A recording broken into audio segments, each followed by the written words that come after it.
የወሲብ ቪዲዮ የምትመለከቱ ሰዎች 31 አደገኛ ችግሮች በህይወታችሁ ይገጥማችኋል። እነሱንም አንድ ባንድ በዝርዝር እንመለከታቸዋለን። አንደኛው የዝሙት ቪዲዮ መመልከት ጉዳት ተባባሪ ኃጢያተኛና አመንዝራ ያደርጋል። ጌታችን በማቴዎስ ወንጌል በምዕራፍ 5 ቁጥር 28 ላይ ወደ ሴት ያየ ሁሉ የተመኛትም ያን ጊዜ በልቡ ከርሷ ጋር አመንዝሯል ብሏል። ይህ ማለት ወደ ሴት አይቶ በልቡ ተመኝቶ የፍትወት ፍላጎት ማሳየት ማመንዘር ከሆነ በአካል ሰዎች የሚሰሩትን የዝሙት ቪዲዮ ማየት መመልከት ማመንዘር ነው። ምክንያቱም የተግባራቸው የሐሳባቸው ተባባሪ ናቸውና።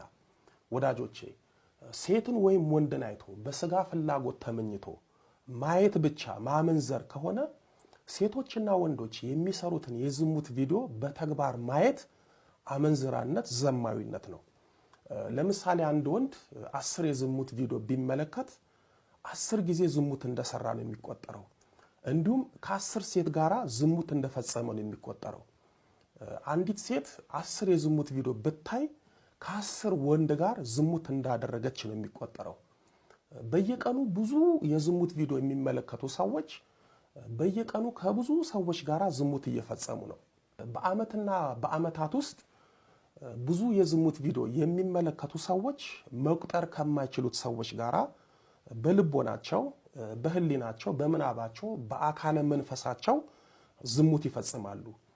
በነገራችን ላይ የዝሙት ኃጢአት መሰረት በአይን በማየት ነው። ሰው በአይኑ ያየውን በልቡ ይመኛል፣ በልቡ የተመኘውን በህሊናው ያስባል፣ በህሊናው ያሰበውን በሰውነቱ ይፈጽማል። የዚህ ሁሉ መሰረትና ምክንያት በአይን ማየት ነው። ለዚህ ነው ሰው ለኃጢአት የሚጋብዙ ነገሮችን አለማየቱ ከሚሰራው ኃጢአት 50 ከመቶ የሚጠበቀው። አንድ ሰው የዝሙት ቪዲዮ ማየት ተው ማለት በማየት ከሚመጣ ምኞትና ከተግባር የዝሙት ኃጢአት ራሱን ጠበቀ፣ አራቀ ማለት ነው። ጌታችንም ወደ ሴት ያየ ሁሉ የተመኛትም ያን ጊዜ በልቡ ከርሷ ጋር አመንዝሯል ያለን ከማየት ኃጢአት እንድንርቅና ከተግባር ኃጢአት እንድንጠበቅ እንዲሁም አይቶ መመኘት ማመንዘር እንደሆነ እንድናውቅ